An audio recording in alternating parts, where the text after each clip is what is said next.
Janvier 2026. 26. Voici l'usine Atlant Aero, une usine industrielle située à Taganrog, en Russie. Ici, les Russes produisent des milliers de drones Munia, des drones bon marché fabriqués en contreplaqué et en polystyrène. Malgré le matériau fragile, ils sont extrêmement efficaces, et ils ont un avantage. Chacun coûte environ 850 $. Regarde maintenant la même usine, 48 heures après. Détruite, brûlée, production paralysée. L'action de l'Ukraine dans la nuit du 13 janvier a changé la dynamique de la guerre aérienne. Regarde bien, nous te montrerons chaque détail de l'opération.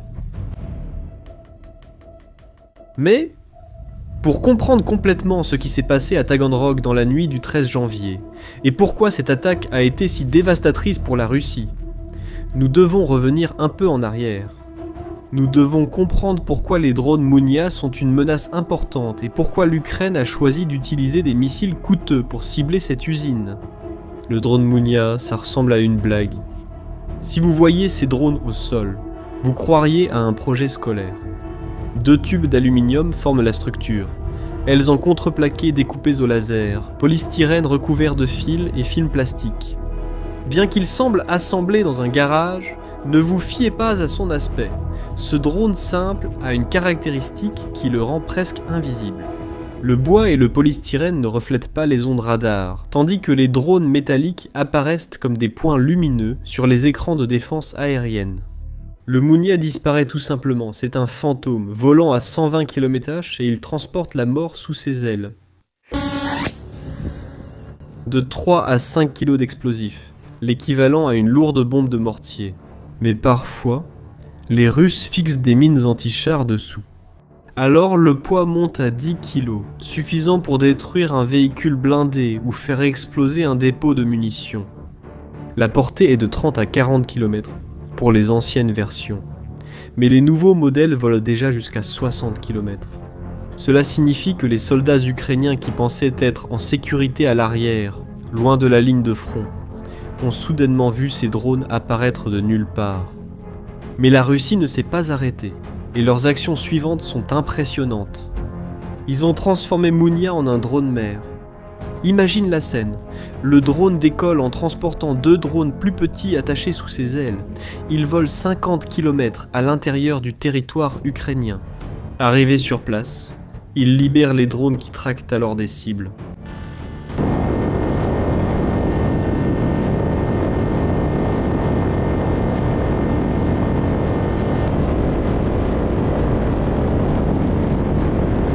Des batteries d'artillerie, des camions de ravitaillement, des postes de commandement, des cibles qui n'auraient jamais imaginé pouvoir être touchées aussi loin du front. C'est un système à 2 étapes. Munia transporte les petits drones au loin, et les petits drones font le sale boulot de près. Portée d'ailes fixes, combinée à la précision d'un simple quadricoptère, létal, bon marché. Un autre problème pour l'Ukraine. Les Ukrainiens excellent en guerre électronique. Ils brouillent les signaux radio, interfèrent avec les fréquences, abattent les drones russes, les faisant perdre le contrôle. La Russie a trouvé une solution, la fibre optique. Ils ont relié certains Munia avec un câble physique déployé par le drone sur 20 km. Tu sais ce que ça veut dire? Cela signifie qu'il n'y a ni signal radio à bloquer, ni fréquence à interférer. Le drone est littéralement connecté par câble à l'opérateur, impossible d'interférer. De plus, des analystes ont découvert quelque chose d'encore plus choquant dans des drones Munia abattus. Des terminaux Starlink, l'internet satellite d'Elon Musk, trouvés dans des drones russes, bien que Starlink n'opère pas officiellement en Russie. Des terminaux introduits en contrebande via des pays tiers étaient installés dans ces drones en contreplaqué.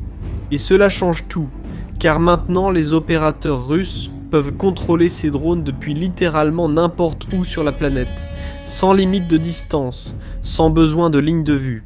Internet par satellite mondial contrôlant des drones à 850 $ fabriqués en bois. Tous les composants électroniques de ces drones viennent de Chine. Caméras commerciales, contrôleurs de vol bon marché et ordinateurs sous Windows classique sont tous facilement disponibles et remplaçables sur le marché. C'est ici que l'usine Atlanta Aero intervient. Cette usine n'était pas juste un entrepôt, mais une installation complète. Il réalisait tout en interne. Conception, prototypage, fabrication, assemblage final, essai en vol, et s'agrandissait. Des images satellites ont montré qu'un des bâtiments avait été construit récemment. Au début de 2025, la production était en hausse. Plus de drones, plus rapidement, plus de menaces. L'Ukraine le savait et a pris une décision. Cette usine devait être complètement détruite. Et puis est arrivée l'aube du 13 janvier 2026, 5 heures du matin à Kiev, 6 heures du matin à Moscou. Taganrog était encore plongé dans l'obscurité, la ville dormait, puis les sirènes ont retenti. Mais cette fois, c'était différent. Ce n'étaient pas des drones lents que la défense aérienne russe avait l'habitude d'intercepter. C'étaient des missiles rapides, lourds, létaux, et le choix d'utiliser des missiles n'était pas accidentel. Les drones transportent de petites bombes, 20, peut-être 50 kilos. Ils peuvent déclencher des incendies, causer des dégâts, mais ils détruisent rarement complètement des installations industrielles. Les machines lourdes résistent, les structures en béton tiennent. Les missiles sont différents. Les missiles transportent des ogives de 150 à 500 kilos. Ils ne font pas que causer des dégâts. Ils oblitèrent, ils pénètrent le béton armé.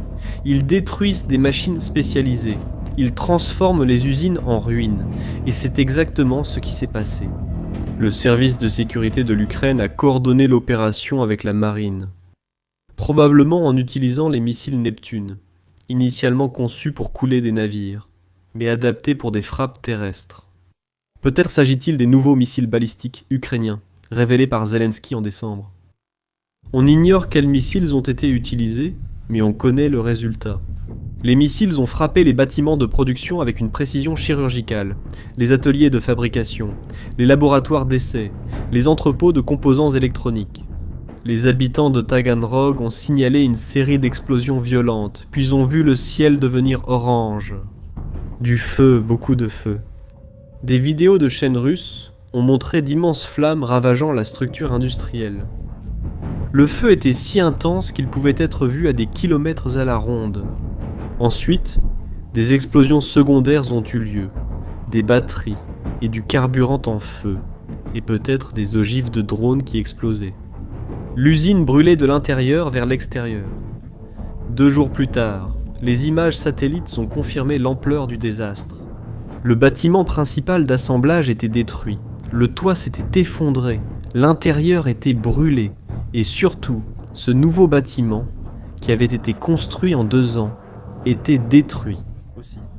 L'Ukraine a frappé la production actuelle et l'expansion future, selon une évaluation ukrainienne directe. La destruction de cette usine va réduire drastiquement la production de drones russes. Les machines spécialisées qui découpaient le contreplaqué au laser ont été détruites. Les équipements de test qui vérifiaient chaque drone avant le vol ont été perdus et l'expertise technique concentrée à cet endroit a été dispersée.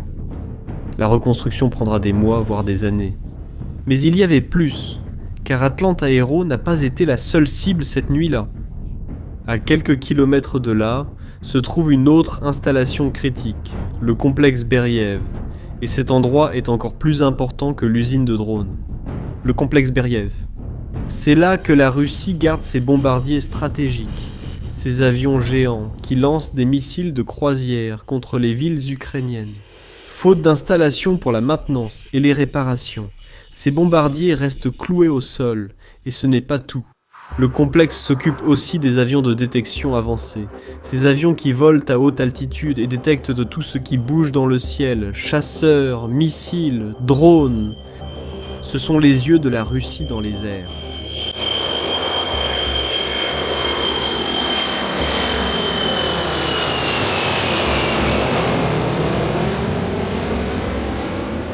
Et l'Ukraine avait déjà détruit 2 de ces avions. En 2024, il n'en restait plus que 6 à la Russie. Sans le complexe Beriev pour les réparer, chaque avion endommagé est définitivement hors service. La Russie devenait aveugle dans le ciel, et ce n'était pas la première attaque sur le complexe. En novembre 2025, l'Ukraine avait déjà frappé le site et détruit 2 avions expérimentaux rares. L'attaque de janvier a été le deuxième coup, une stratégie délibérée. Frapper, les laisser essayer de se rétablir, puis frapper à nouveau. Double coup, dégâts maximum. Mais tout cela prend encore plus de sens pour une raison. Les missiles de cette attaque étaient ukrainiens, fabriqués en Ukraine, sans restriction politique ni besoin d'approbation de Washington ou Londres.